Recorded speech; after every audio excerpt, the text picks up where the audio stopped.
The following production is part of the We Be Geeks podcast collective.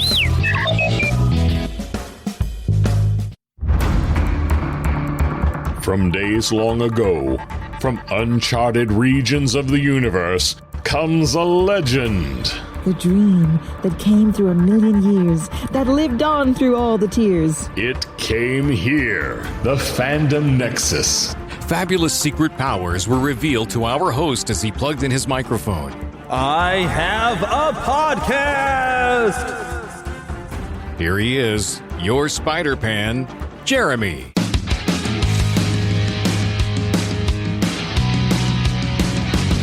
Yes, hello. I am back again. I know it's been a couple of weeks, but those of you that know I live in Kansas City, you probably realized last weekend I was probably a little busy, right? It's been kind of a crazy week here in Kansas City. Of course, the Chiefs going back to the Super Bowl, whatever you like us or not. You know, we went back, and in a grand total, a lot of people forget that there are 4 Super Bowl trophies here in Kansas City because we did have a win back in 1970 with the great Hall of Famer Len Dawson back in the 1970. So, yeah, we have 4 Super Bowl trophies here, and we are now among the few areas that have a back-to-back Super Bowl championship. And, of course, when we try to celebrate it, well, I don't want to get into bad things that go on, but, yeah, things went very, very bad. And, of course, our prayers are definitely with the families of all those who were injured, a lot of children. I don't want to focus on the bad things, but we are thinking about you out there. And so be thinking about them and other families like whatever you think of Joel Osteen, having a shooting at his church, too. You know, it's... So maybe it's just a sign of the times that people are just getting worse and horrible things happen. But we're back again to have some fun. I know it's been a couple of weeks, and I meant to have Philip on with me, but things are not quite working that way. But I'm here back to just have some fun, and, I'm catching up with a couple of weeks, so this is probably going to be a long show. It'll be a lot of talking for me to do by myself. But I'm mainly going to focus on a couple of games that are coming out in the next few weeks. That, Philip, I know, is excited for one. I'm kind of excited for it myself. But, of course, my budget will only allow for one of these 2 games. And so I've got 2 games to talk about later. And that, of course, is WWE 2K24 and Final Fantasy VII Rebirth. Both I'm very excited about. One of them because some of the things that I've learned about the game get me excited. The other is because I've been excited since the remake game actually came out. I think it's been about almost like 4 years ago. I remember that was like my COVID game. When I was stuck at home with COVID and couldn't do anything, I had gotten a copy of that game and just played that while I was stuck at home, not able to work or anything. Hot cocoa. Yes, keep that throat warm and talkable. Yeah, yes. And it's all right, so this is it's a hot cocoa that's like Walmart brand, the Great Value. Not the greatest hot cocoa, but maybe it's just mixing with the leftover guacamole that's in my mouth or something. We've been having some taco stuff. To put this mildly, or to frame this for you, my wife was, at the school that she teaches at, the teachers were having like a Mexican dinner kind of thing, and my wife decided to make her own refried beans, and she just grabbed every pinto bean we had in the house, and we had apparently lots, and she made a large crock pot full of refried beans and just trying to find ways to eat them all because we ended up with a lot of it coming home. And we had some guacamole and stuff that we had. We made some 7-layer dip for the Super Bowl, and there's still some beans, and I made some meat, and I've been having some taco meat with some more of this guacamole and a bunch of other fixins. So I've just, eaten a lot of beans here lately. And even before that, we had chili for a couple of weeks as, we're just surviving on what we can afford. So it's been it's a bean fest around here. It is. This is a bean fest, and I feel like I still got the taste of guacamole in my mouth, and I take a sip of hot chocolate, and the guacamole is still there. But, oh well. Anyway, so I have a YouTube video here that's listed as a What Have You Been Watching? And I realized that I swear we did this last week. It's the Lay's potato chip ad that was a Groundhog Day thing, and I'm pretty sure I played that audio for you on there, so I'm going to skip on past that. So what I've been watching, though, I do have one thing I've watched of note. And if you check out Diz Radio, I had to watch an episode of Even Stevens for the assignment Jonathan Johnson gave me for an upcoming episode. If you're not listening to Diz Radio, it's not really Disney focused so much anymore over there. It's still called Diz Radio. It used to be a Disney show, kind of like this used to be a Disney show. I've completely changed over. Jonathan's show is mostly changed over. There's still some Disney style content, depending upon the guest he has. And he does a celebrity show, and he has what he calls the D Team, and I'm a member of the D Team, and we create segments as a audio magazine of sorts.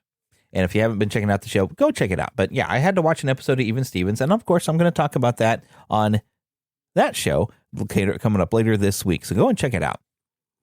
But what have I been playing in preparation for Final Fantasy VII Rebirth? I wanted to go back and revisit the story of the original Final Fantasy VII game, which, of course, you can get, I believe, for Switch, Xbox, and on your PlayStation 4 or PlayStation 5.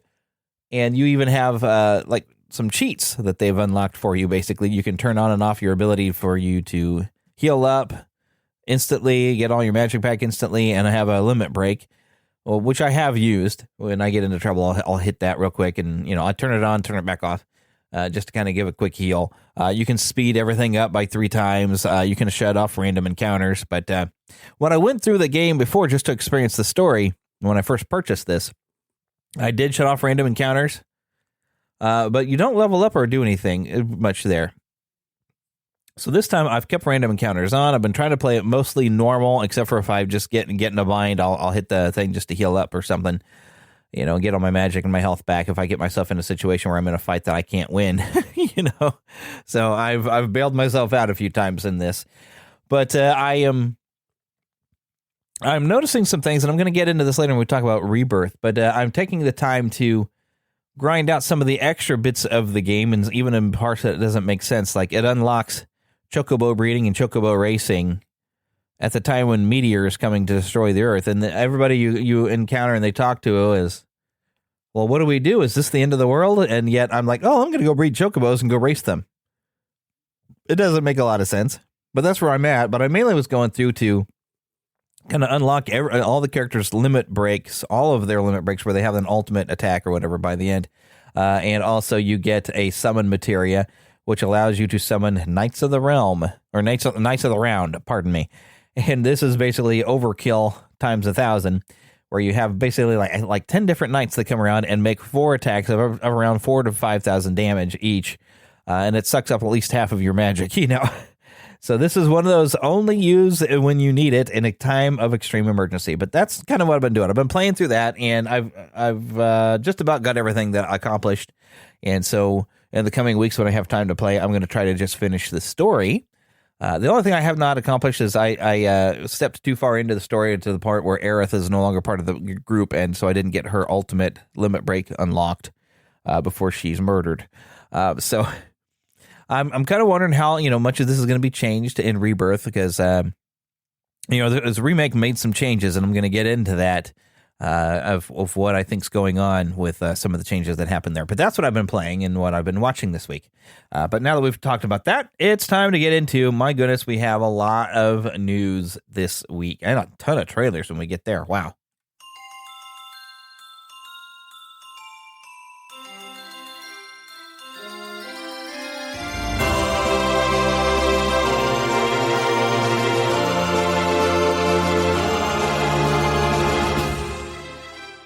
Spanning the Disney and geek universe to bring you the best in comics, toys, movies, and entertainment. This is news from around Neverland. Okay, so I have something unexpected that I found this week. This is from IGN. I'm going to open this up here. The Phantom Menace is coming back to theaters for its 25th anniversary this May. In celebration of the 25th anniversary, this is coming to theaters limited time, May 3rd. Now, of course, now I don't think we were dating at the time of this, but my wife and I went to this together. We waited in line for tickets. So whatever you think of Star Wars: The Phantom Menace, this I want to go to just because it'd be fun, for my wife and I think, to go to this. I am making some plans. So it was originally released in theaters on May 19th, 1999. My goodness, when you think of that's 25 years ago. I mean, the Star Wars Trilogy Special Edition was 20 years after the release of the first film back in 1997. That's the first time we got those changes. And I think, 25 years now since the first of the prequels. My goodness. Wow. But now this is considered episode 1 of the Skywalker saga, as we call it, and Star Wars became known as Star Wars A New Hope, or episode 4 from 1977. And the fun thing is this is kind of a controversial, the prequel trilogy, which everybody has. There's a wave of positivity about these 3 films that even Ewan McGregor has mentioned back in 2022. Because those of you, the prequels I still enjoyed them. Well, the first one and the third one I enjoyed. The second one's the one I really kind of don't like. But when you compare it to the sequel trilogy, these films look fantastic. Okay, so there's a bit of a change, I think, in perspective. And the younger audiences, younger Star Wars fans, they, people around the age of, a little over 20, maybe about up to 30, they were kids and watched these movies as their first Star Wars movies. And it's kind of fun to have the millennial generation. This is, to them, this is their Star Wars, and they love these movies as much as, Gen X, we love the original trilogy. But yeah, that's coming out there. You can look, I think, at StarWars.com to find out where it's going to be playing and try to track it down in a theater nearby you. All right, Spider-Man 2 came out this, October? Well, Insomniac Games has said this over on X, said our title updates for Marvel's Spider-Man 2 PS5 arrives next month and adds highly requested features like New Game Plus, new suits, and more. Watch our social media for a complete list of features closer to release. And they did the hashtag #BeGreater together. So yes, new content is coming for Spider-Man 2 for those of you who purchased it. We don't know exactly everything specifically at this point.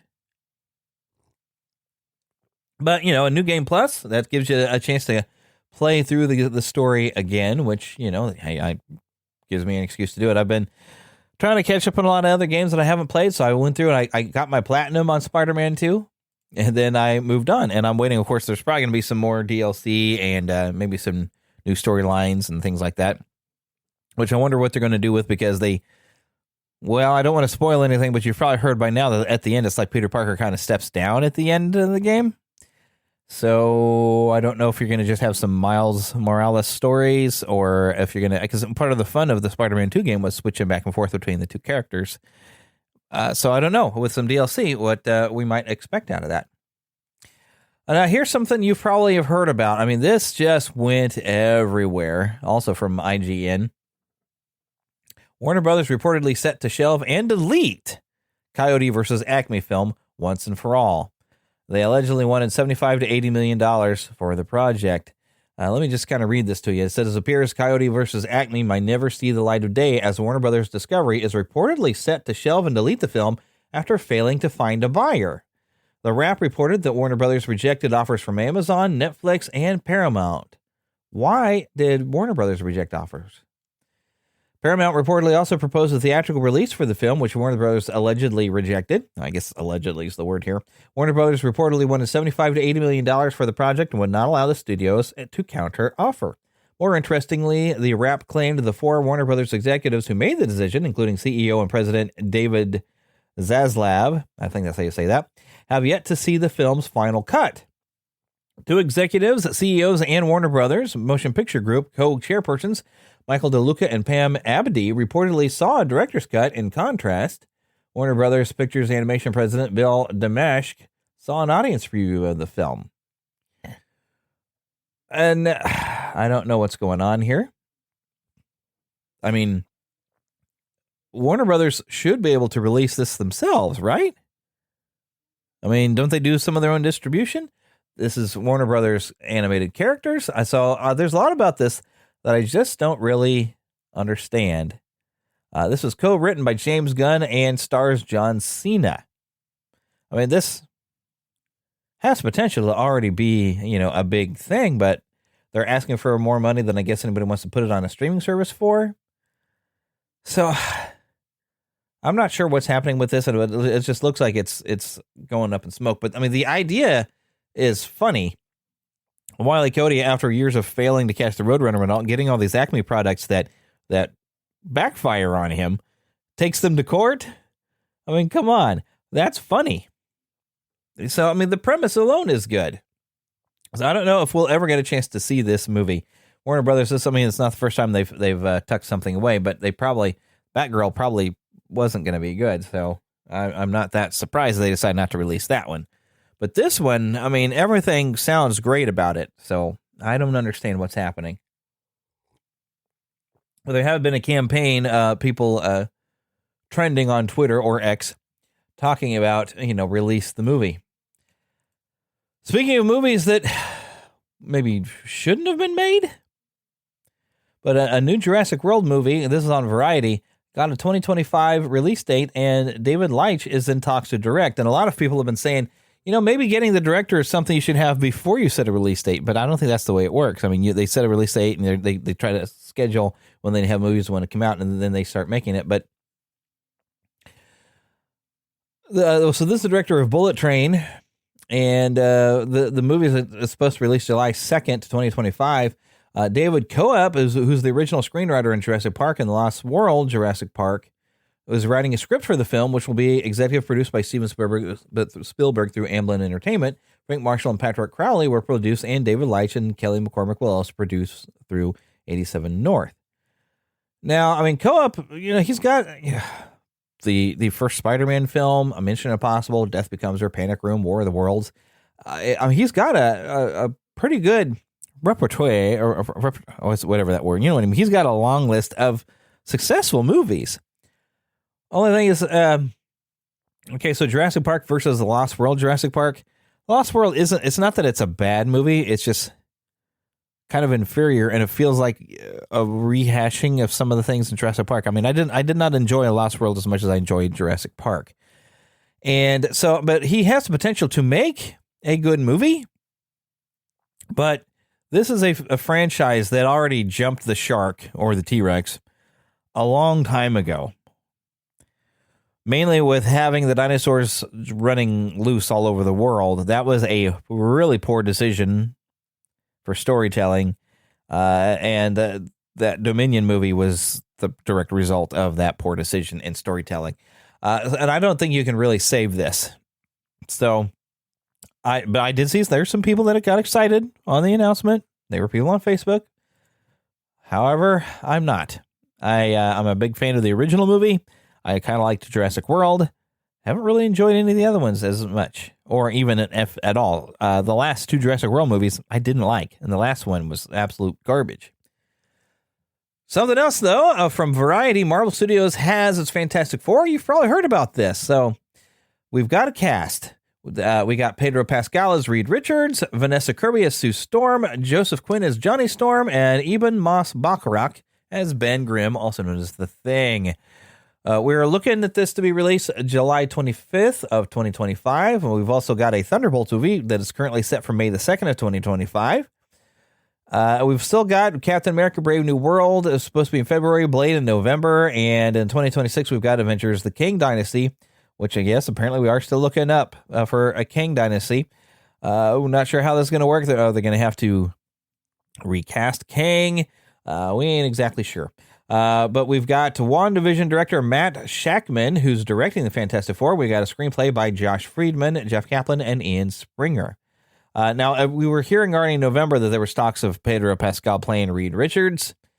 I didn't think it was actually going to happen. I was thinking, he's not the person I would have picked to play Reed Richards. I mean, nothing against Pedro.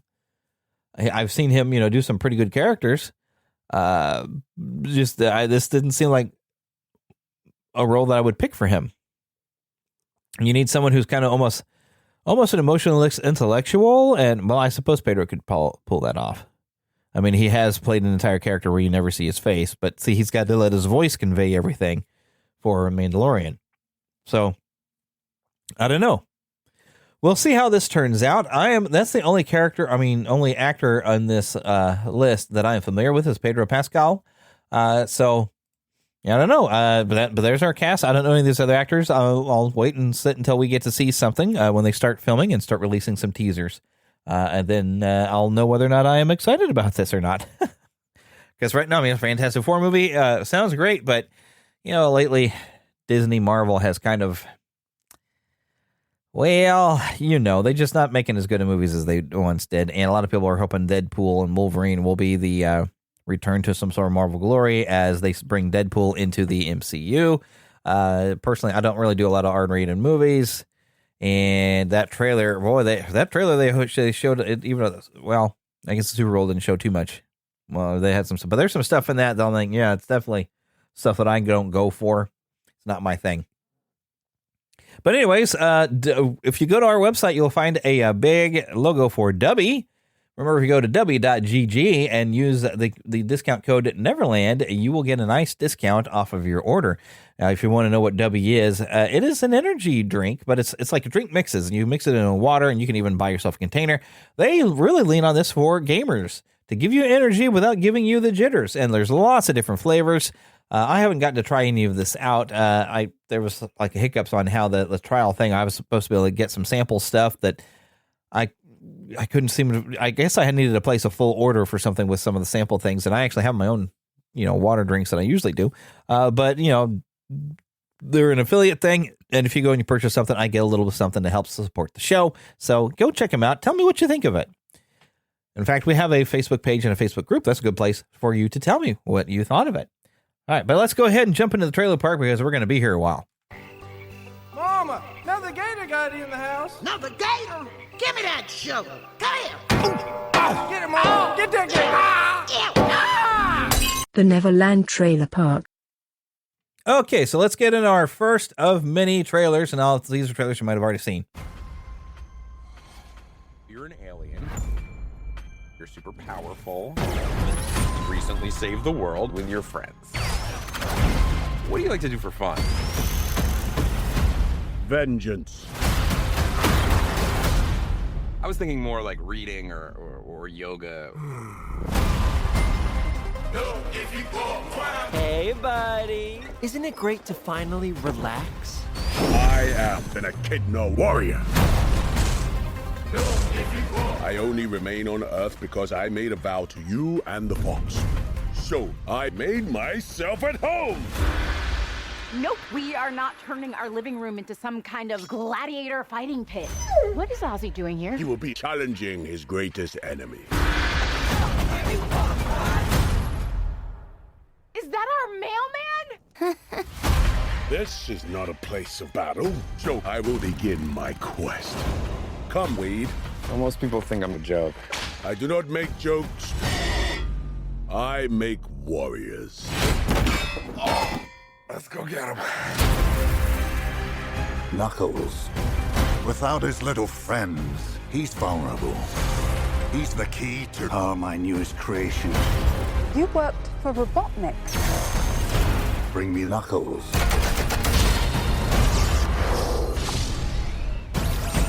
Sorry, this lane is reserved. You think you can take my power? Do I look like I need your power? What are you talking about? Of course we need his power. It's the whole reason we're here. You're mine.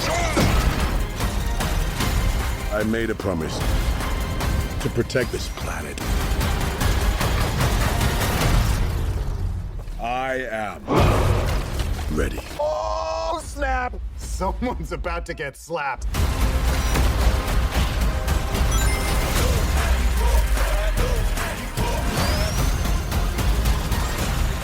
I think today is going to be a beautiful day. Knuckles, help me! You gonna rescue him? No, he must learn to rescue himself.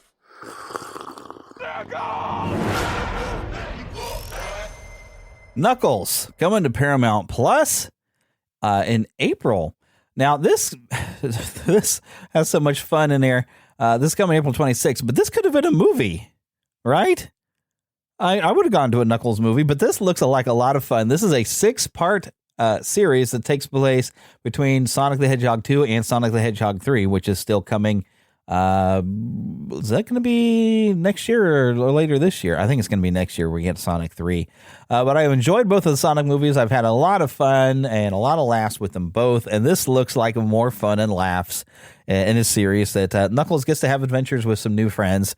And I did not have any clue that this was coming. And then I found this trailer, this came out, and I'm excited. I'm going to have a lot of fun watching this. I bet you will too if you enjoyed those Sonic movies. And I don't really play a lot of the Sonic games. I've played like the first 2 Sonic games on the old Sega Genesis, but I've really enjoyed those movies.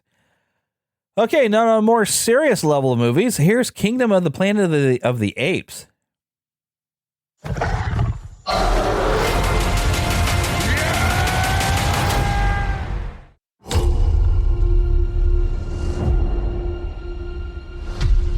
Are you familiar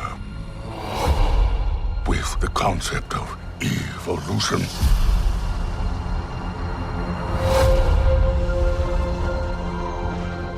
In their time, humans were capable of many great things.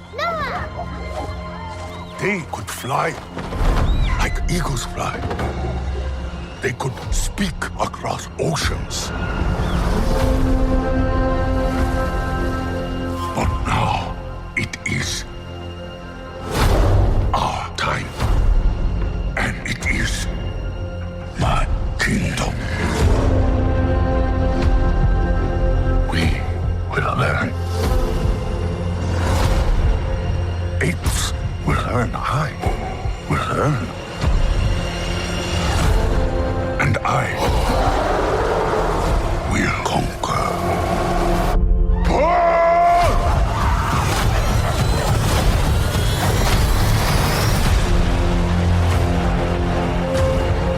Legend says ape and human lived side by side. Impossible as that may seem.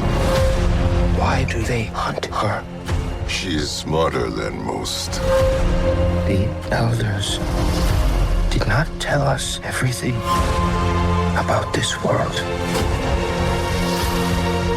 Bend for your king. Apes hunt humans. Is wrong.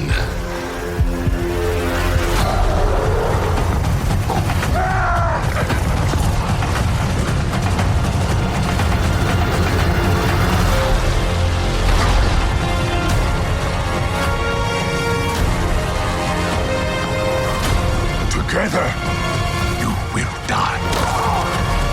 No, together, strong.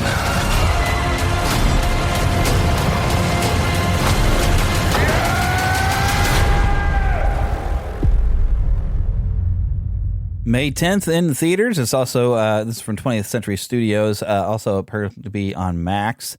I don't think on the same day. But let's see here. This says, director Wes Ball breathes new life into the global epic franchise set several generations in the future following Caesar's reign, in which apes are the dominant species living harmoniously, and humans have been reduced to living in the shadows. As a new tyrannical ape leader builds his empire, one young ape undertakes a harrowing journey that will cause him to question all that he has known about the past, and to make choices that will define a future for apes and humans alike. So Wes Ball, he did the Maze Runner trilogy, if anybody watched that.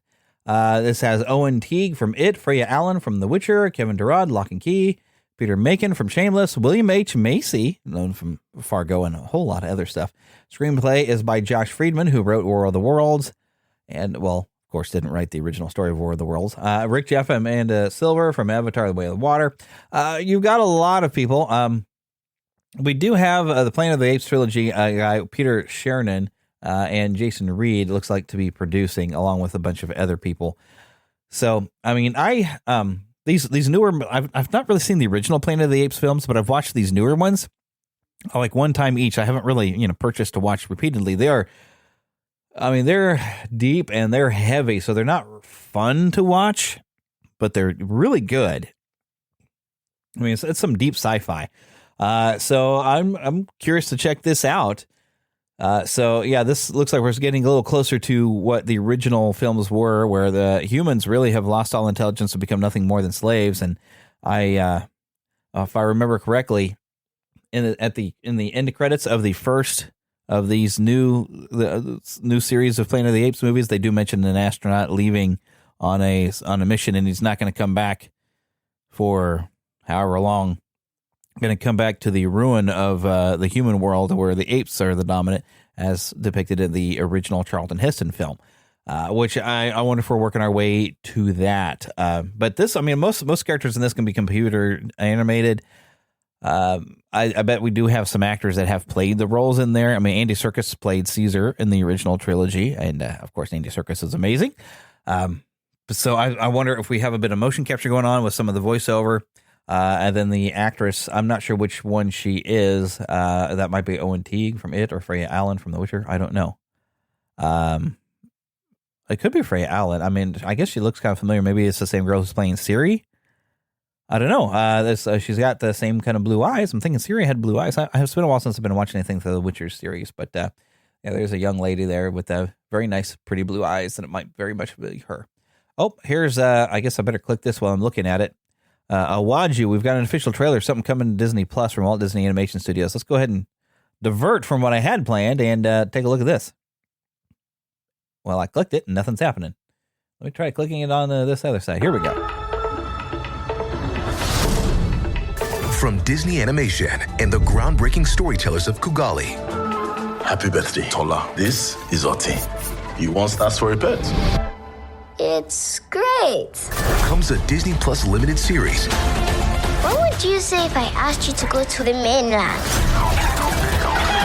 Set in a futuristic Nigeria. You want to see the real Lagos? Yes, let's go. Welcome to Lagos, Nigeria. Tola, your daddy has done well for himself.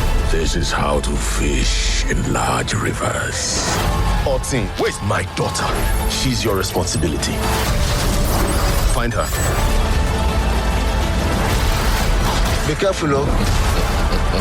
Some of these people are actually dangerous. I laugh in the face of danger. I didn't hear you laugh, oh. Tola, I got you now.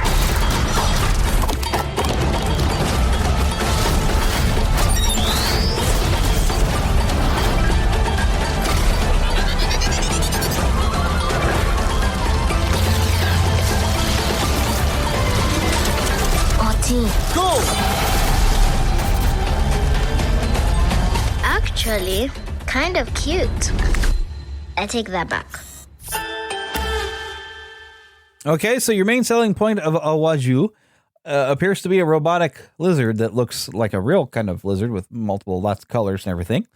But this is Awaju. It's an original animated series set in futuristic Lagos, Nigeria.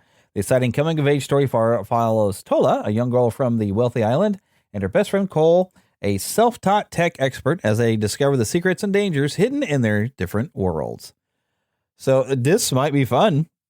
It's a series coming Disney Plus, February the 28th. I'll take a look at an episode or two. This, it could be kind of fun. Looks kind of goofy. So I don't know any more about that than what I was just telling you. Here's something that I don't think I'm going to be interested in. The best way to bring folks together Something has changed within is to give them a real good enemy. You're green. I am. Something is not the same. Something just takes over me. And when it does, bad things happen. Once you learn to harness your emotions, the sky's the limit.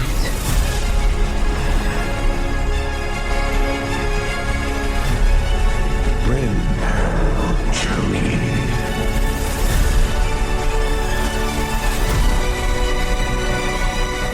Don't be afraid.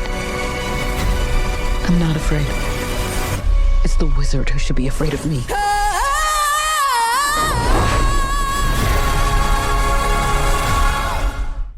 So this Thanksgiving, we get a Wicked movie, and I know there's plenty of people who are fans of Wicked.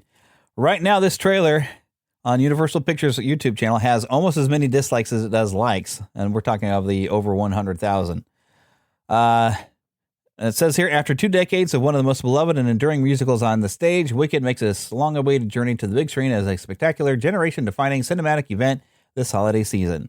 Wicked, the untold story of the Witches of Oz, stars Emmy and Grammy Tony-winning powerhouse Cynthia Erivo from Harriet's Broadway's The Color Purple, as Elphaba, a young woman misunderstood because of her unusual green skin, who has yet to discover her true power, and Grammy-winning multi-platinum recording artist and global superstar Ariana Grande as Glinda, a popular young woman gilded by privilege and ambition who has yet to discover her true heart.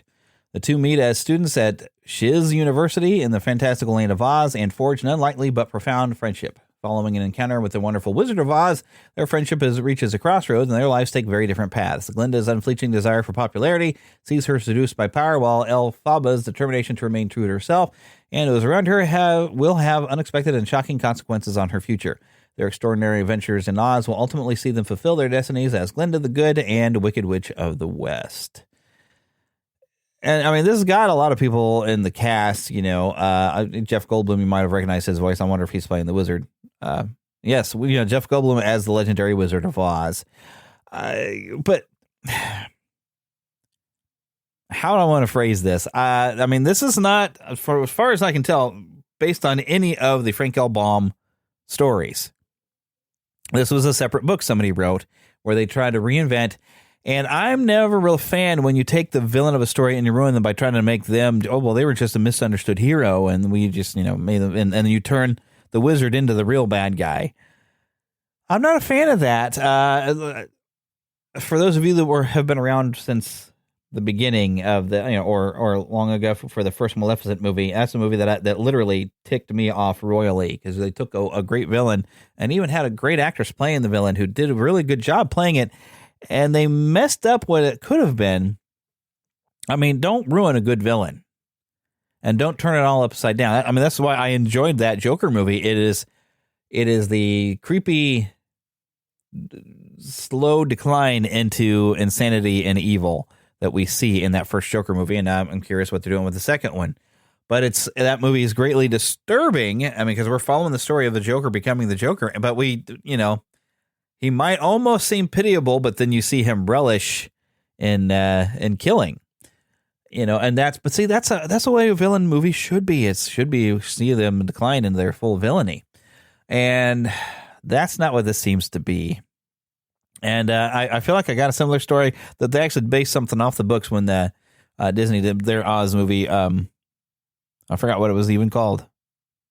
But yeah, and that wasn't a bad movie. That was I kind of enjoyed it. It was fun. And this, I mean, for the look of it, and the kids are going to want to see it. I mean, it's bright and colorful, and but it's going to remind me of when I did go see that last Disney Oz movie where it's a little girl and a few rows in front of me asking loudly to her mother, "Where's Dorothy?" So, yeah, I don't think I'm going to be seeing this as bright, colorful. I've not been interested in Wicked. I don't want villains to be that sympathetic to where they're the hero of the story and we just didn't understand. I don't dig that, That's as bad as there's current series right now that are trying to make Satan, the devil himself, the good guy, and we just didn't understand. I kid you not, this stuff exists out there, and I am not down with that. We're not, not prudent at this juncture. Anyways, I've never seen any of the Quiet Place movies. I've meant to watch them, but we got The Quiet Place Day 1, which shows I guess the beginning of the aliens arriving. Looks like it's going to be good. Take a listen.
So this is coming to June. I'm sorry, there's really not much to this trailer that really lends it to a podcast. There's not a lot of like dialogue. But golly, that looks terrifying. But I appreciate about these that they keep it to like a PG-13 level, so it's more accessible by other people. So yeah, this I need to watch these movies. So I mean, the idea is just kind of terrifying, really. So yeah, there it was. Okay, Inside Out 2. Oh boy. This is Joy, coming to you live in Riley's mind. Get on your feet and make some noise! Anger! Let me at him! Fear! Mouth guard, people! Disgust! No! That's not ours! Sadness is in the house! Yay!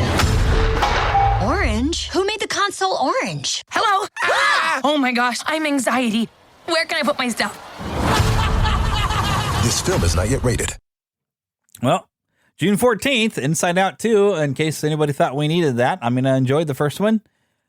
So, yeah, here it is. That was a little 30-second thing where the new emotion is anxiety, which I thought that was like a part of fear. But I guess some of the original concepts, there was a lot more than just the amount of emotions as depicted in the movie. There's, I guess, a psychology book somebody wrote that had all these different things listed, and anxiety must be a separate one, which, as you grow up, that makes sense. But that's the thing, is like, it feels like we're doing another coming of age, which that's what the first film was for Riley. She was kind of coming of age and maturing a bit.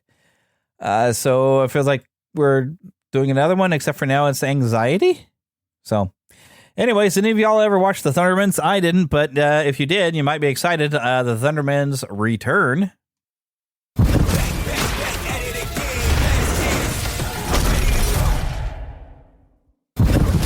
Max, let's bring the thunder.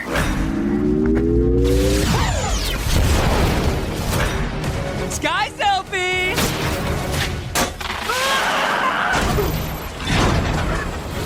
I'm afraid the T-Force must be fired. Oh, you gotta be kidding me. Superhuman with or without the suit. We're back in Hiddenville, baby. Thunderfam! Reunion selfie. This brings back so many bad memories. What are you doing back? Back, like I never left. We're going to high school? We get to be around other teenagers. And get a well-rounded education? Who cares? I'm ready to go. Let the evil begin. We have to get our jobs back. I Danger! Seek shelter! Won't some superheroes save us? Thundermans reporting for duty. It's what we do. It's been a long time, Max. Welcome to your torment session. Say yes to continue. No! Great. Let's begin. Max and Phoebe are in mortal danger. You're such helicopter parents.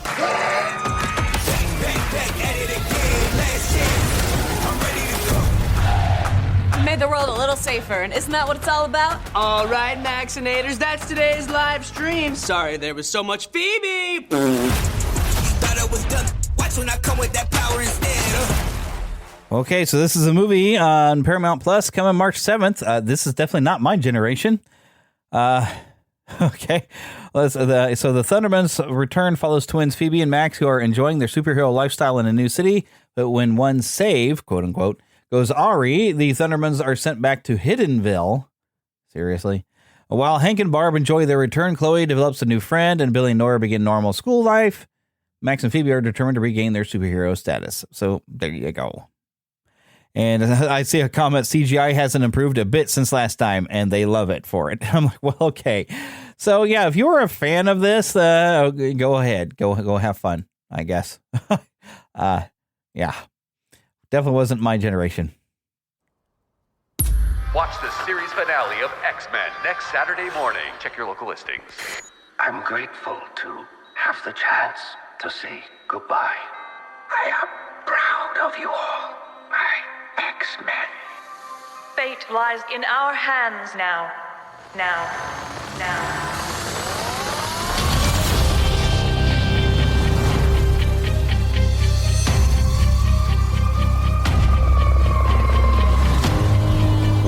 to stay vigilant.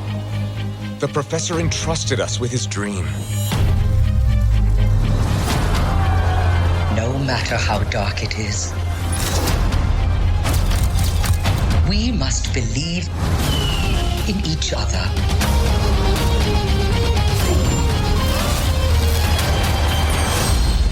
We get this done by working together as a team. Jeez, Bob. Keep buzzing in my ear.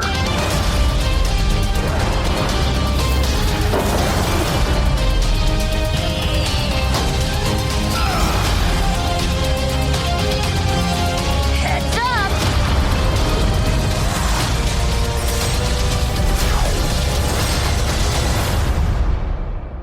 To me, my X-Men.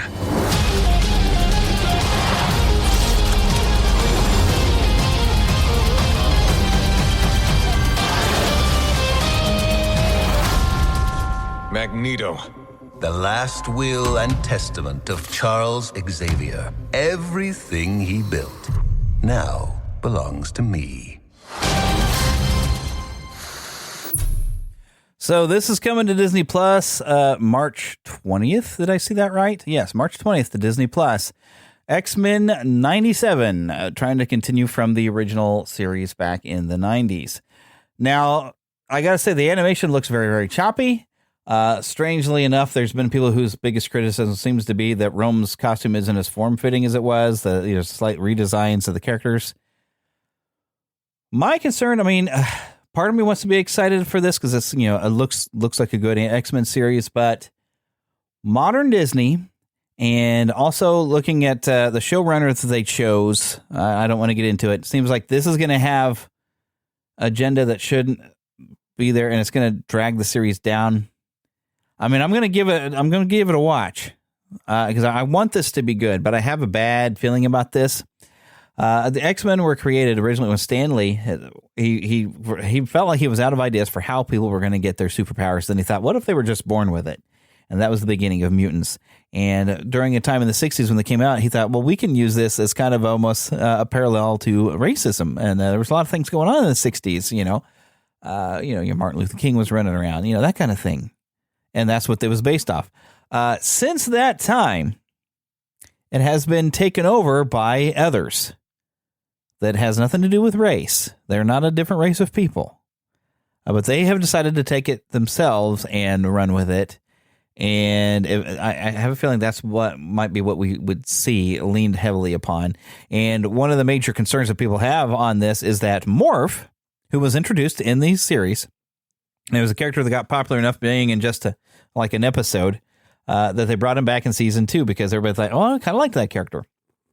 Well, you don't call him a he, I guess, anymore, because now he's non-binary, and despite having the appearance of male, he's now, from imagery we've seen of him, Morph is featureless. He looks kind of like the chameleon. And, I mean, this is of a time where they've decided Mystique is now non-binary because they decided instead of being Nightcrawler's mother, now she's Nightcrawler's father because she can not only change appearance, but change her internal workings entirely. And that was not the case, back in the day. And one example, like Philip and I has discussed, like, well, heck, you even see in the movie when she tries to mimic Wolverine's claws, he slices them off, and it hurts. It hurts her. So she can fake stuff in appearance, but she isn't really turning into them completely. So they've, for the sake of an agenda, changes have been made with the X-Men, and it's probably something that they're going to fill this show with an agenda and probably ruin what we enjoyed about it. I don't know. But I'm going to take a look at it just because part of me hopes that they did a good job with this. But the animation looks fairly choppy. I had heard that the living voices were coming back, but none of the voices sound familiar. Now, I've heard that the actor playing Cyclops has passed away, and they got a pretty good close sounding one, but I thought some of the other actors were returning, and it doesn't sound like they are. I mean, I guess it has been nearly 30 years since that. I mean, I think I was still in high school when the series premiered, I guess in 1994. It was like on Halloween. I remember Philip was over and we were hanging out for Halloween and we were watching that show. We were highly anticipating it. And then later we got a Spider-Man series, which was fantastic. So I want this to be good, but I have a bad feeling about it. Here's something that's coming out of left field. Villains Incorporated, coming from JK Studios. Now, these they used to be, this is part of an LDS kind of film group. They had a YouTube channel and really funny stuff. And I've seen some of them pop up in some TV commercials and everything, but they started their own group and they graduated because I guess it's ran out of the one of the LDS ran universities. And I forgot what they're called, and they got different people now. But this first group started their own comedy team and started producing some films. They made another movie. It was kind of a weird frontier thing that I didn't get a chance to see. But this looks funny, and they got Colin Mockery in it. But this is Villains Incorporated. Take a listen. Did you take over the world? No. Can't hear you. Did you take over the world? No. Well, payment denied. I understand it's frustrating. Captain Justice. We're the bad guys with a lowercase b. We're the little beans. Justice! You mean being exploited for our labor and then not being rewarded for it? Yes, but at least they care for us. Look at that! I'm having the time of my life! This is a Promethean mind control chip. How did you guys get one of these? We have a very specialized team. That's Alex. He doesn't know it, but his boss was slain while trying to sell him to some psychos. He's our new intern. Coolio. I'll grab the bag. Hey! Hey!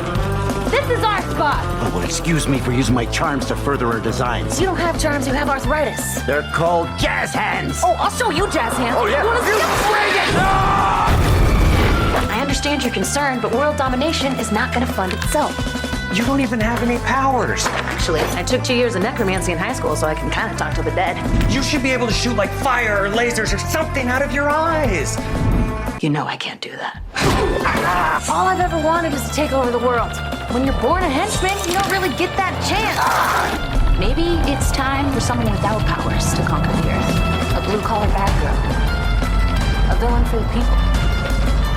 That might be just what evil needs.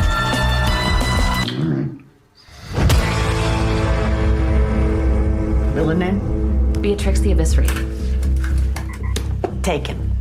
Beatrix 89. Also taken. Your assigned name is Danger Person. All right. 83616. Yeah, actually, that's also taken. Danger Person 83617.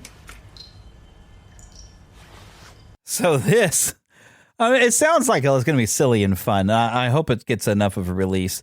But this is actually, it came through a Kickstarter. And it says it may not be an official JK movie, but with some of the writers, actors, and even the director, Jeremy Warner, coming from the JK team, it will definitely be in theaters. Check out the project, share it with a comedy lover in your life, and be part of the evil fun. This is set to come out. It was just on screen, but it doesn't say in the description. Well, looks like, I think, March or April. But I thought it looked kind of funny, and so I think I would check it out.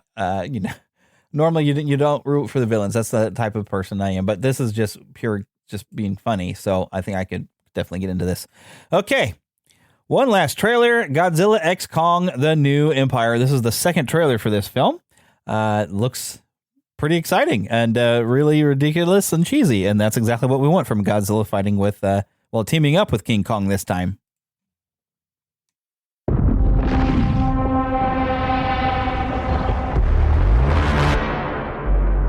For centuries, there was harmony.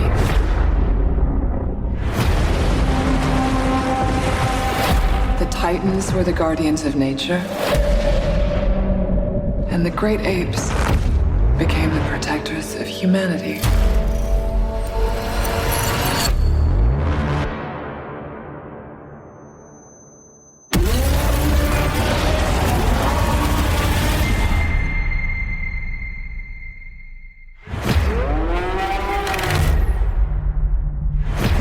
We've discovered a signal. She can feel it. Kong, Godzilla, they can feel it too. Something is coming. Something even they're afraid of. You feel like going for a ride? Thought you'd never ask. Try not to swallow your tongue. What?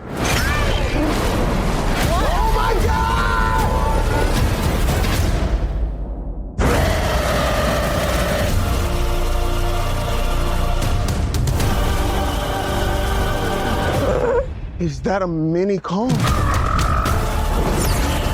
my God. That's not just a signal. That's a call for war.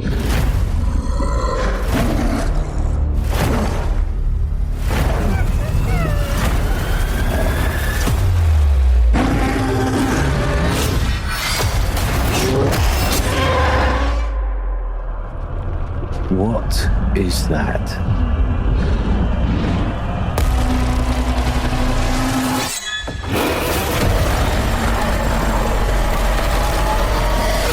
Kong can't stop this on his own. He won't be alone.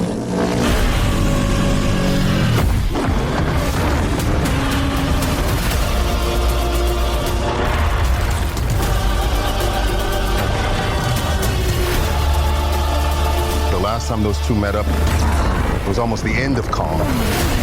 They don't have to like each other. They just have to work together. Now I have seen everything.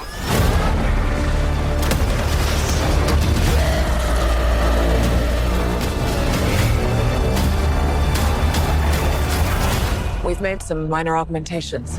Oh.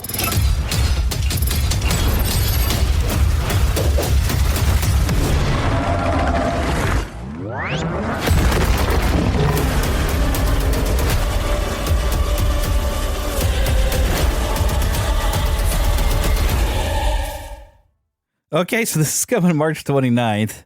The Guardians of Nature and the Protectors of Humanity, the Rise of a New Empire. Don't know exactly what's going on here. I mean, we kind of, if you watch the Godzilla versus Kong, we got like hints that there was some underground society of apes and they had weapons and yeah. So the epic battle continues, it says here on Warner Brothers Pictures YouTube channel. Legendary Pictures Cinematic Monsterverse follows up the explosive showdown of Godzilla vs. Kong with an all-new adventure that pits the almighty Kong and the fearsome Godzilla against a colossal undiscovered threat hidden within our world, challenging their very existence. And our own Godzilla x Kong, The New Empire, delves further into the histories of these titans and their origins, as well as the mysteries of Skull Island and beyond, while uncovering the mythic battle that helped forge these extraordinary beings and tied them to humankind forever. And actually got the returning Adam Wingard directing this. This stars Rebecca Hall, Brian Tyree Henry, Dan Stevens, Kaylee Hottie, Alex Ferns, Fala Chen. And it's a screenplay from Terry Rossio and Simon Barrett, who did like the first film and the Pirates of the Caribbean. Also Jeremy Slater from Moon Knight, and the story is by Rossio and Wingard and Barrett. This, I mean, it just looks like ridiculous fun. You know, that's pretty much what it is. This is pure popcorn, which has pretty much been these movies really, as they've been hitting their stride. The first Godzilla movie, you know, that we made here, felt like it could have had more Godzilla and more monsters. It was too much on the human, and I was like, you know, come on, we want to see giant monsters fighting. And by the time we got to that Godzilla King of the Monsters, it just turned into pure entertainment, and it just has been going from there. So this is going to be fun. It's just ridiculous fun. So I'm kind of looking forward to checking out this movie. Okay, so we're going to take a short break now for some commercials and be right back with some of our main topic.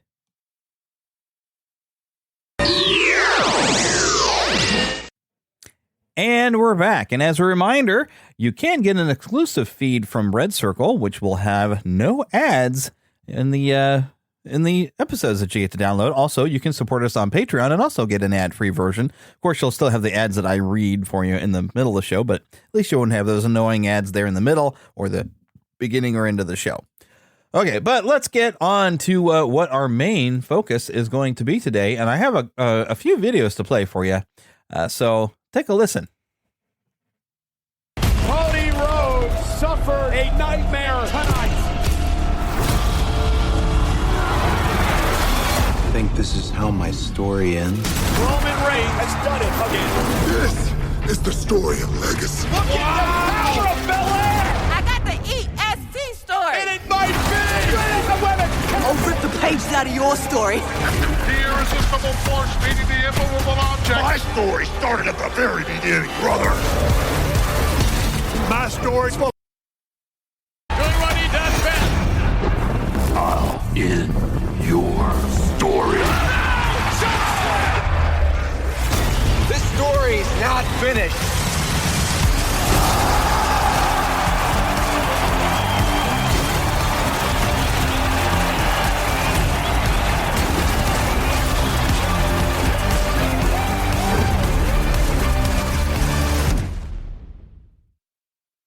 So the method, of course, of advertising for this game has, of course, been about Cody Rhodes and finishing the story, which it seemed for a while WWE was not going that direction with WrestleMania occurring this year and having the story not being finished being kind of the big deal.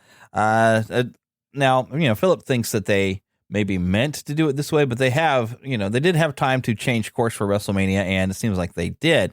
But of course, that's the first announcement we had for this upcoming game, which I almost forgot I was going to have to censor on Stone Cold there.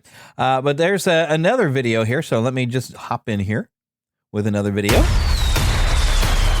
There is no way to embellish or exaggerate the enormity of the main event of WrestleMania.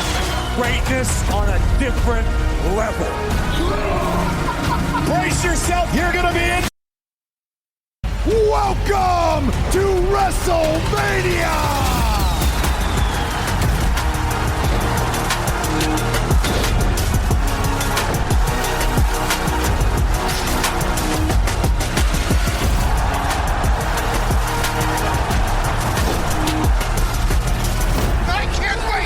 Showcase of the Immortal!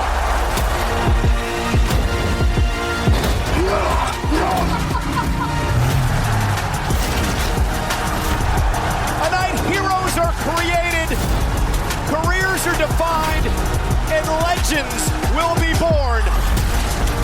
Finish the story at WrestleMania!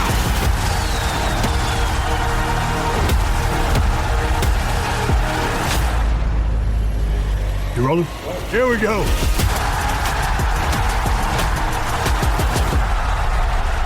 Okay, so they're covering 40 years of WrestleMania with only 21 matches, but with the footage that they show, it gives me hope that they would have some classic wrestlers playable in the game, and that's what gets me interested in this game, is seeing some of these classic wrestlers. And I don't buy these games for the modern guys, really.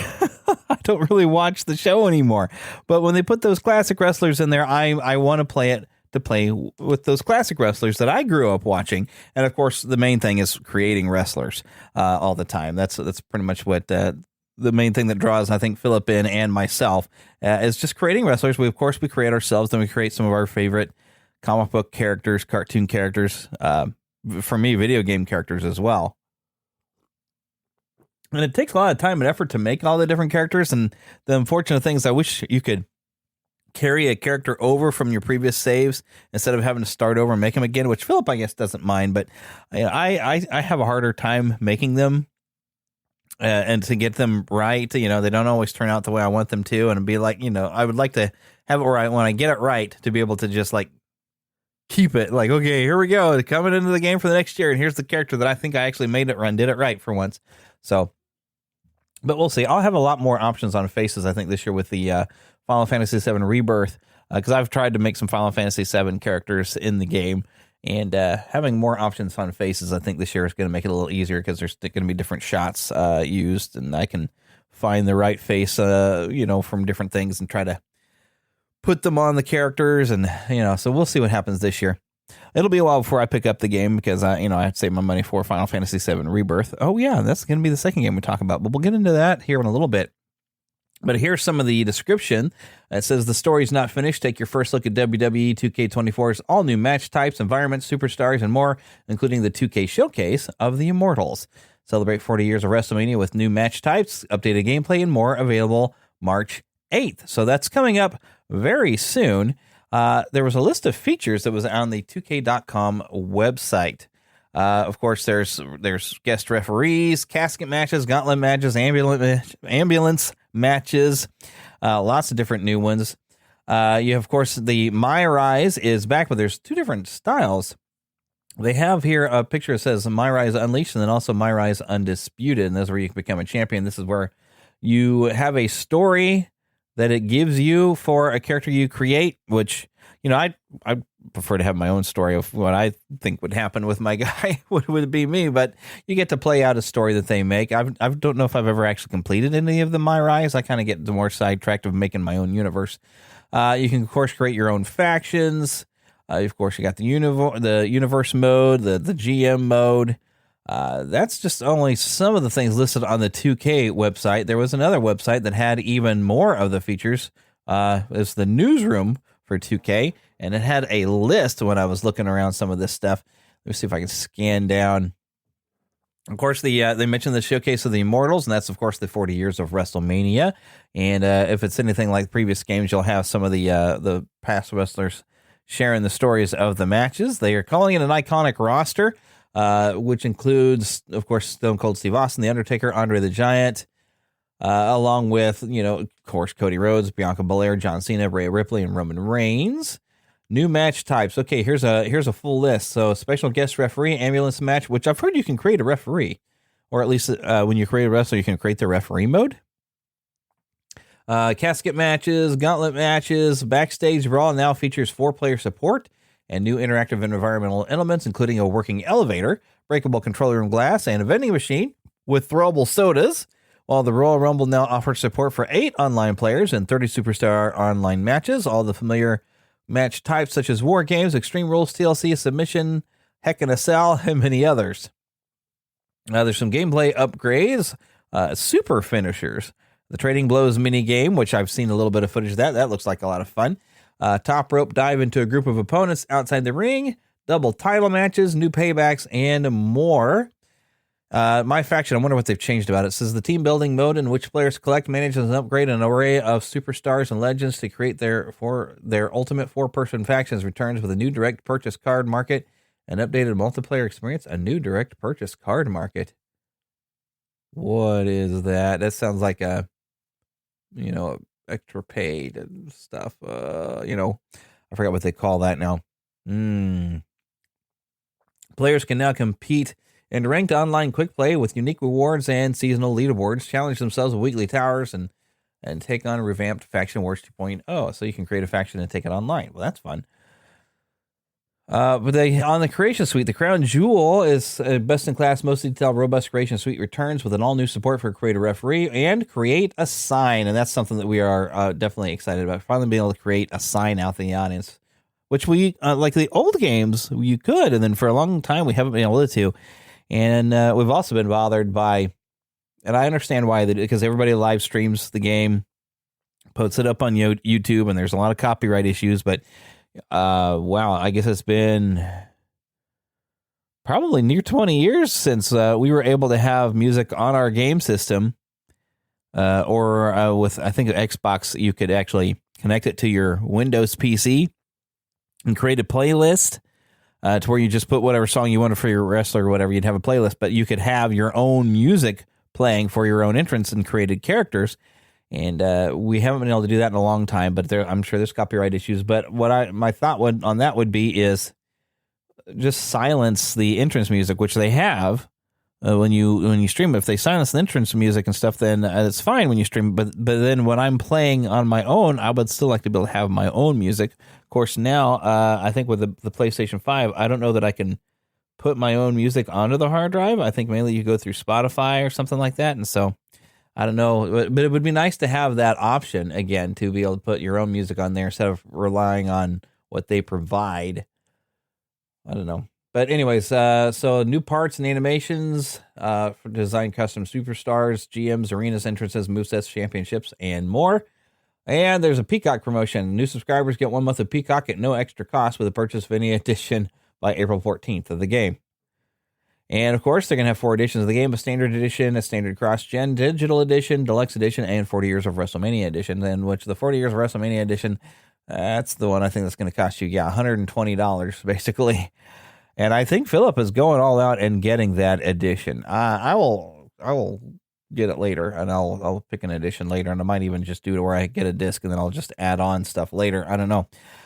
Sometimes though, you get the launch edition will have some extra stuff that if you don't get at the launch edition, you'll have to wait to get some extra characters. And I think there was like versions of the Undertaker in one of the previous games that I had to wait for them to release. But really, I only had money to go and get one major game at this time. And it wasn't this one. It was something I already put in for. In fact, there was I don't think I've played the audio of this, but there's a new trailer for this game. There was a whole state of play thing. But yeah, Final Fantasy VII Rebirth had a new trailer, and let me play you that audio.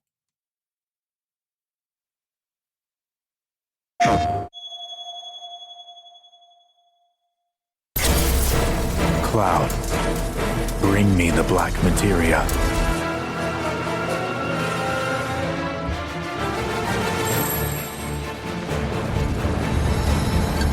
The beginning of the end. The celebration of the faithful. A watershed moment for all mankind. Hey kids, sorry we're late.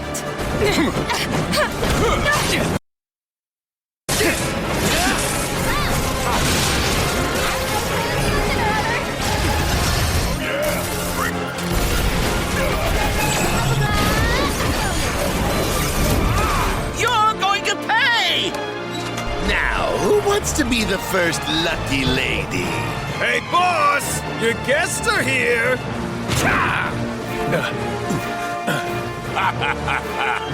At long last, the knave returns.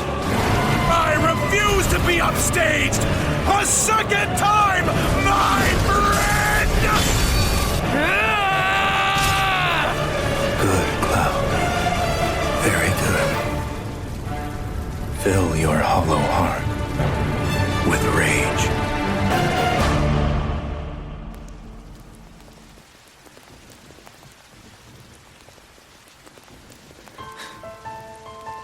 I'm back now, Aerith. I'm back.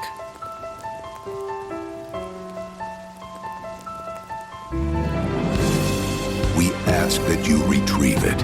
The black materia, key to our oblivion. Please.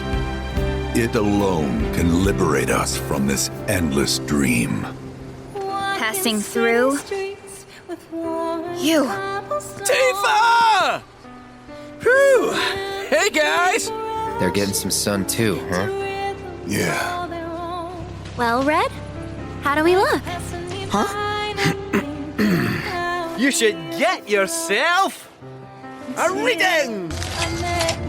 It's gotta be hiding some ginormous materia! Woohoo! I won't say that it was fake. I won't say that Whoa! Hold this thing over right now! You said that Sephiroth is your foe. I have a history with him. You wouldn't believe what he can do.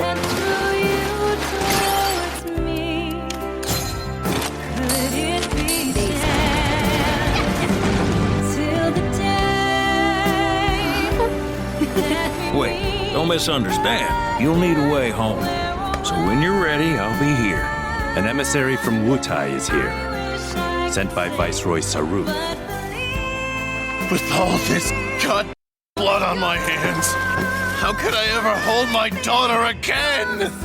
Those we hate, those we love, those we fear.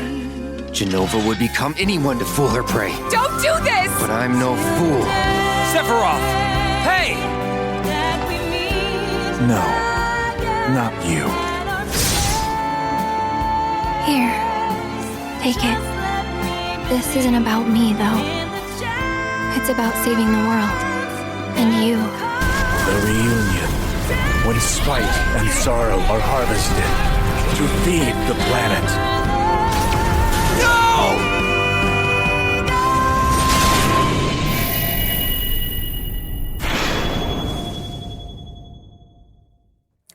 Okay, so they did release a demo for those of you with a PS5. There's actually going to be an addition to the demo here on the 21st. And yes, I'm sorry, I was still playing. So yes, and of course, those of us who played Remake that enjoyed it have been waiting for this part because it's a 3-part trilogy, I guess. I don't know what the word I'm looking for. It's a 3-part remake of the original game from 1997, and this is actually the second part. We did get Crisis Core a couple years ago that was pretty much just adapted from a PSP game. I don't know that they really did anything to spruce it up, and even when I played it, some of the animations were still had that clunkiness from old style animations compared to the motion capture they did for the remake, which there was some very anime motion and stuff. But when you look in the credits of the remake, they did have live actors doing the motion capture. But yeah, we've been waiting for this though for like 4 years. I think I mentioned this was like my COVID game. That's how I got through COVID. Was I was sitting there and played this. I played it through first on normal, then on easy, and then on hard. I think this time I'm going to start it on easy, and then as I've leveled up a bit, I'll come back and play it on normal and then on hard, because I'll probably still go for it and see how far if I can get through it. Maybe I'll platinum it this time. The last one I didn't platinum because some of the mini games I just couldn't complete to the full satisfaction. So there's like 2 trophies I did not get on the remake. But yes, we have been waiting for this. And there's a little bit of stuff on a website here. Let me see here from Square Enix's website that I was going to share. What was the specific thing that I found? Let's see. They show off some of the different characters. Of course, you got, Kate Sith, and they did pronounce it Kate Sith instead of Cat She or whatever. And of course, you hear him. He's got a Scottish accent. We get to see Elena in there, one of the Turks.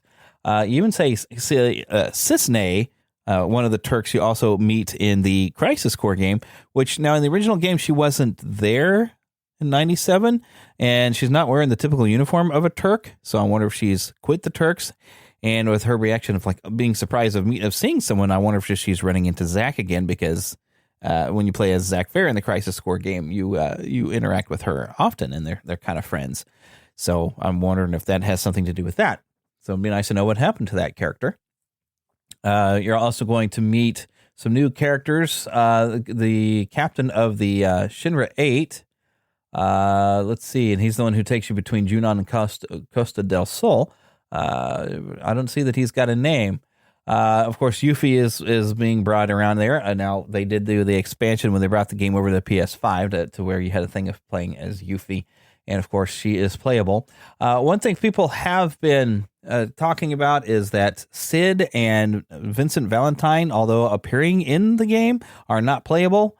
And I can understand that because, Red 13 was not really playable in the remake game. But he comes along kind of late in the game, in the story. And I figured that, these 2 characters kind of pop up later on. So they probably didn't think there was enough time for you to spend with them other than doing a bunch of extra stuff. So, it makes sense to me. And then in the third game in this, we'll get to have them a lot more and part of playable in your party. But another exciting thing is you have synergy abilities, and these are powerful attacks in which 2 characters team up to turn the tide of battle. So, really, the combat system was nearly perfected, I would say, in the previous one. They even still kept the concept of having a timer waiting on your moves, except for you could do your basic combat moves, and your timer just would allow you to do a spell or an item or doing a specific move would be on timed events.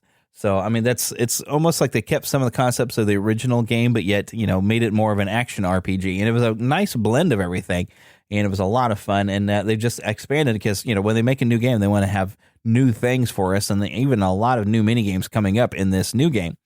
Now, I have seen some criticism, because I'm trying to be fair in all points, where there was a forum, and I saw some gamers that were complaining they're fans of the original game, and they didn't like the remake because of all the different changes, and it just doesn't seem to have the depth, and blah, blah, blah. It went on and on and on, and I was just kind of looked it over. I says, well, that's your biggest complaint, is that, part of my brain says, would you like to have more menus? Because really, and I'm playing again through the 1997 version. Of course, it's, updated, or you can activate a cheat with a press of a button. But I could put a lot more menus in the game if that's what you really want, because mostly, all your combat is done by menus in the original game. And they were talking about how the combat was a lot, took a lot longer, the combat in the remake. And it's like, well, yeah, it did at first until you started leveling up. And you'd want to have big epic battles. And I've had battles in the original game that took at least an hour. And it was just, menu selections for an hour. Okay, I mean, yeah, there's some strategy involved, and people enjoy that. And the other thing that I would have to say this on the original game, you literally cannot do a whole section of sub game or side quest with breeding chocobos and racing them until Sephiroth has already cast meteor, and this giant meteor is crashing towards the Earth. And so when you talk to NPCs throughout the game, they're all concerned about the end of the world, and yet I'm going to take time out now for doing the chocobo breeding and racing. And there's also a lot of, I would call it grinding, but I guess it's also farming when you're trying to get money or trying to get items. Because if you stop to do the breeding of chocobos, there's so much stuff to do to get what you need to breed your way up to a golden chocobo. And if you're trying to get everybody's limit breaks, you're going to spend a lot of time just running around in circles on the map, just trying to get random encounters to pop up enough times to where you can defeat a certain number of enemies or use your limit break a certain number of times to get the next step in that. So there's a lot of just kind of time wasting, although there is a lot of fun things in the original game to go and find in different locations, which they find ways to integrate those into, like Remake had some of that in there. And I'm sure in Rebirth, there'll be a lot of these extra items put in there, but maybe they can put it in a more appropriate time to where it keeps the story moving and we're not pausing the story of the end of the world here by having these side things happen now. So, I mean, there's definitely some criticism that you can have of the original game that it needed an update, and they're not taking away that original game from you. It is still there, and it seems, and I'm going to try not to get spoilery from the Remake game, but it seems almost in Remake that the events from the 1997 game have happened, but something now has happened where they're getting another chance.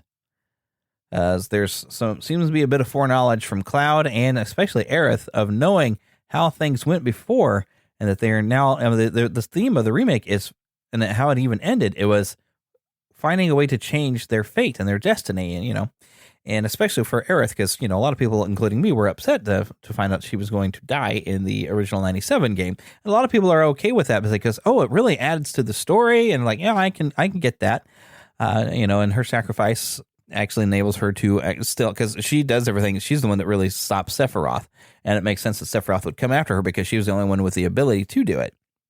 And you spend a lot of the game, you don't know it, that what she did would save the world, but you need to stop Sephiroth from trying to block her power from doing what she had set it up to do. I'm trying to delicately go around the original game because I don't want to spoil anything for anyone who doesn't know anything on the original game.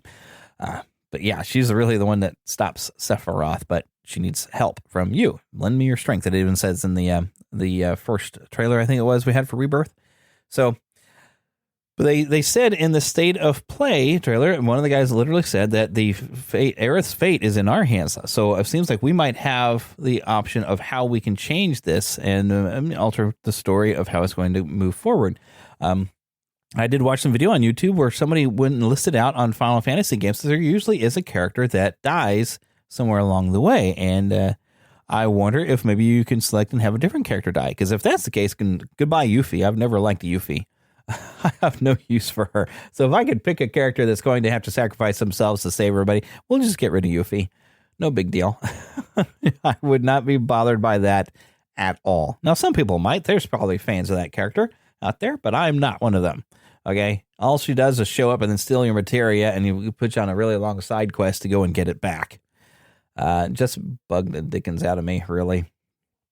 But she is a playable game, and maybe they've made her a lot more likable. The expanded stuff they did for the remake, where they had the integrate and they had a separate Yuffie story, I thought, well, maybe they make her a bit more likable. I'm like, not really, not to me at least. But we'll see how she's presented in this game. But I am definitely, nonetheless, very excited to play this. The odd thing is this will be coming out February 29th. It's coming up very soon. And then the day after, March 1st, is also when the second part of the Dune movies will be out. And it's like, okay, do I want to spend my Saturday just sitting there playing the game, or should I go see the movie? Also, I'm still coordinating to have Emma come back in. And that would have to be on a Saturday too. So I got a lot of things that's going to take my time up on a Saturday, and I just kind of want to sit and play the game. So I don't know, but I need to go. I want to go see that movie though too and review it for you. So I have other things to do. So it's going to take me a while to be able to get to play through it. And then of course I'll try to share some video on the official Neverland Gaming channel, which I've been trying to post some more video up on there lately. So definitely go and check that out. But yes, I'm definitely excited for the game. Perhaps you are too. If not, then maybe you just didn't play Remake, or maybe you're one of them people who are just mad about everything about this game being remade. And that's fine. You just miss out. I even saw one guy had a YouTube tirade about how Aerith's name, it wasn't Aerith anymore. I was like, well, Aerith was a mistranslation into the English, and it was always meant to be Aerith, and now they've had the chance to fix it. And in fact, when I play the 97 version that's on PlayStation, I go and I fix the name. Delete the S, put in a TH, because you have that option. You can put whatever name on a character you want. So. But yeah, there's people who get all hung up on ridiculous things. Sort of like there's people who, with the X-Men 97, they're hung up on Rogue's backside and not potentially story beats that might be messed up, which we'll see. We don't know until we know, until we watch that. But yep, so I'm excited about that game. Hope you are too. And if not, go play the remake, and you'll probably get all into it, and you'll be excited for this game as well, which if you happen to have a PlayStation account, you can play that for free as part of your PS Plus account. So yes, definitely, I highly recommend it. I think I've raved on that game plenty enough. And those of you who want to play on PC, you can play the Final Fantasy VII Remake on PC now as well. But I guess we should wrap this up right there by, of course, reminding you to go to NeverlandPodcast.com and, of course, finding links for not only Debbie, but also you can find links there for Podgagement. If you happen to have a podcast and you want to see some of your reviews from around the world, plus a lot of other features, there's a great little inexpensive account you can have with Podgagement. Also, though, we want to thank Karen Kennedy, Ricky Pope of Christian Nerds Unite, and Darren Wilhite of the Wilhite and Wall Show for helping me out with the intro, as we thank them every week, because I use that same thing every week. Don't forget to email us, podcast@neverlandpodcast.com, and visit us on Twitter or X. I still have it listed as Twitter in my notes, because most of you are still going to call it Twitter, but you know what it is. And, of course, Facebook, we have both a group and a fan page. I post first to the group, and then I try to share from the group into the fan page. I'm trying to get to where there's even more different things in the group, like some automatic posts that ask you some questions every week. And of course, on the website, you can join the Neverlanders. You can become a Lost Boy or Pixie. Why a Pixie? Because girls are too clever and they don't get lost. We're still connected with the book. Don't forget also, you will find links for Patreon there as well. Patreon.com/Neverland Podcast. There you can become an exclusive member and get rid of all those ads. Also, on Red Circle, there's an exclusive feed for that as well. Links are in the show notes if you would like to help out the show to keep it going. But that's where we're going to wrap it up. And so, how do we always say at the end of the show? Get lost in an adventure. And I'll see you next time.